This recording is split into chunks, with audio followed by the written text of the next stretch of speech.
Taste the Daily. 2026ஆம் ஆண்டில் தீய சக்தி திமுகவை வேரோடு அகற்ற இந்த 2025ஆம் ஆண்டு முன்னோட்டமாக அமையும் என அதிமுக பொதுச் செயலாளர் எடப்பாடி கே பழனிசாமி திட்டவட்டமாக தெரிவித்துள்ளார். சேலத்தில் நடைபெற்ற பொங்கல் விழாவில் கலந்து கொண்டு பேசிய அவர் இதனை தெரிவித்தார். அடுத்து வருகின்ற 2026ஆம் ஆண்டில் நாம் தை பொங்கலை கொண்டாடுகின்ற பொழுது அந்த மகிழ்ச்சியான நாளிலே, ஒரு எழுச்சியான நாளிலே இந்த தீய சக்தி திமுகவை வேரோடு அழிக்கின்ற நாளாக அமையும். நாட்டு மக்களுக்கு தீங்கு செய்கின்ற இயக்கம், மக்கள் வராத ஆட்சி அகற்றுகின்ற ஆண்டாக அடுத்த ஆண்டு அமைவதற்கு முன்னோடி ஆண்டாக இந்த ஆண்டு அமைந்துள்ளது என்பதை நேரத்திலே நினைவு கூற கடமைப்பட்டிருக்கின்றேன். இன்றைக்கு அனைத்து இந்திய அண்ணா திராவிட முன்னேற்ற கழக ஆட்சியிலே ஏராளமான திட்டங்களை விவசாயிகளுக்காக வாரி வழங்கினோம். நான் ஒரு விவசாயி என்ற காரணத்தினாலே விவசாயிகள் பாடுகின்ற துன்பங்கள், துயரங்கள், வேதனைகள் முழுவதும் நான் உணர்ந்தவன். அந்த அடிப்படையிலே விவசாயிகளுக்கு எந்தெந்த வகையிலே நன்மை செய்ய வேண்டும் என்று கண்டறிந்து அதையெல்லாம் வேளாண் பெருமக்களுக்கும் வேளாண் தொழிலாளிகளுக்கும் அம்மாவுடைய அரசு செயல்படுத்தியது.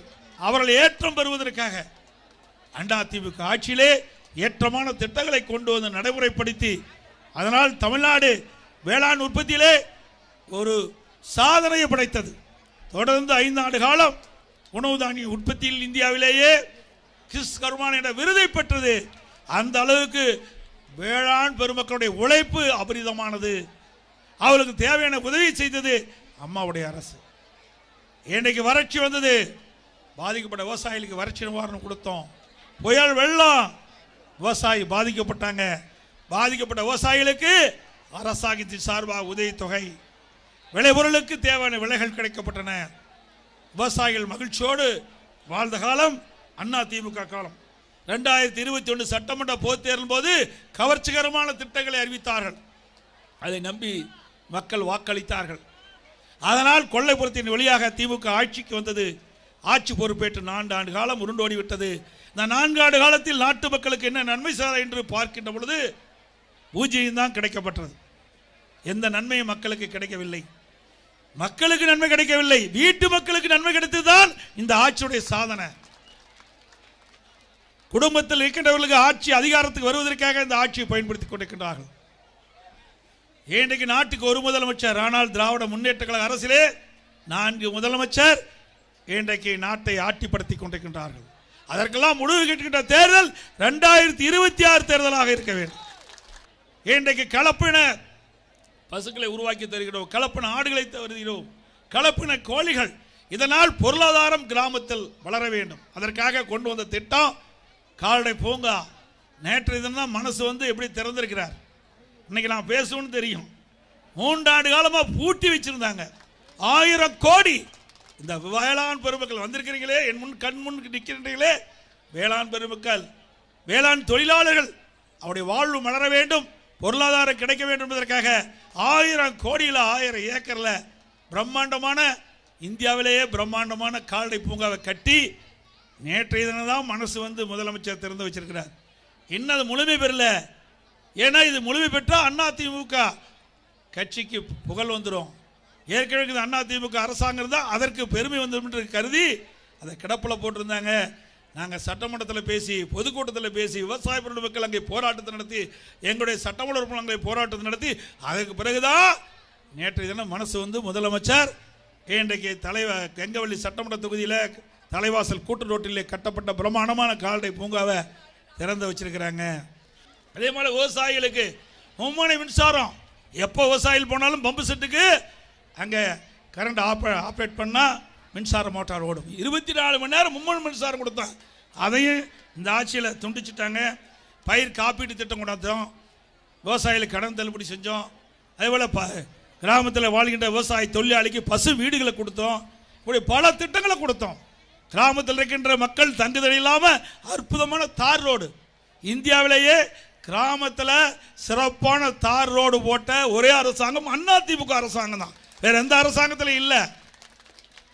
அதே போல் ஏரிகள்லாம் தூர்வாரணும், குடிமராமத்து திட்டத்தை கொண்டாந்தேன். அங்கங்கே இருக்கின்ற ஏரிகள் அங்கு இருக்கின்ற விவசாயிகளே அந்த வண்டல் மண்ணை அள்ளி தங்களுடைய நிலத்திற்கு இயற்கை உரமாக பயன்படுத்தலாம். அந்த வண்டல் மண்ணை அள்ளி அந்த விவசாய நிலத்திற்கு பயன்படுத்துகின்ற பொழுது உற்பத்தி பெருகும், நல்ல விளைச்சல் கொடுக்கும். இதையெல்லாம் அதிமுக ஆட்சியில் கொண்டு வந்தோம், அதெல்லாம் கிடப்பில் போட்டான்.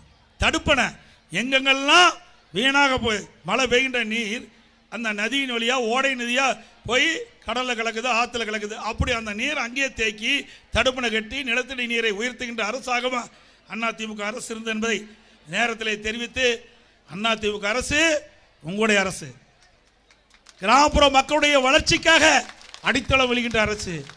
இன்றைக்கு கிராமம் எழுச்சி பெற வேண்டும், கிராமம் வளர வேண்டும். ஆக நகரம் வளரக்கூடாது என்பதல்ல, கிராமம் வளர்ந்தா நகரம் தானா வளரும். பொருளாதார உற்பத்தி இங்கே வந்தா இங்கிருந்தே போய் நம்ம நகரத்தில் போய் பொருள் வாங்குவோம். நகரத்தில் இருக்கிறதுக்கு விற்பனை ஆகும்னா இங்கே கிராம பொருளாதாரம் வளர வேண்டும். கிராமத்தில் இருக்கின்ற மக்களுக்கு பொருளாதாரம் தடையில்லாமல் கிடைச்சா தான் நகரத்தில் இருக்கிற மக்களும் அவர்களும் மகிழ்ச்சியாக வாழ முடியும். ஆக இரண்டுக்கும் பாலமாக இருந்து செயல்பட்ட அரசாங்கம் அதிமுக அரசாங்கம். இன்றைக்கு நம்முடைய கிராமத்தில் இருக்கிற குழந்தைகள், இன்றைக்கி அரசாங்க பள்ளி அதிகமாக இருப்பது கிராமத்தில் தான். அப்படி அரசு கிராமத்தில் இருக்கின்ற பள்ளி மாணவர்கள், அரசு பள்ளியை படித்த மாணவர்கள் 7.5% உள் இடஒதுக்கீடை கொண்டு வந்து இதுவரைக்கும் 3160 பேர் MBBS படிக்கிறாங்க, பல் மருத்துவம் படிக்கிறாங்க.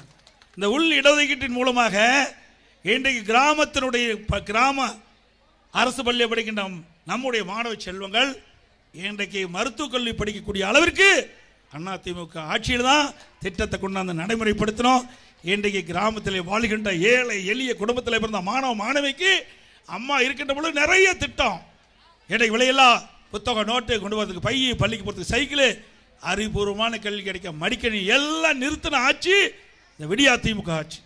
அதே வருகின்ற சட்டமன்ற தேர்தல் 2026 சட்டமன்ற தேர்தலிலே நாம் இப்போ எப்படி மகிழ்ச்சியோடு இருக்குமோ அப்படி மகிழ்ச்சியோடு அதிமுக ஆட்சியை அமர வைக்க வேண்டும். மக்களோட ஆட்சியை அகற்றப்பட வேண்டும்.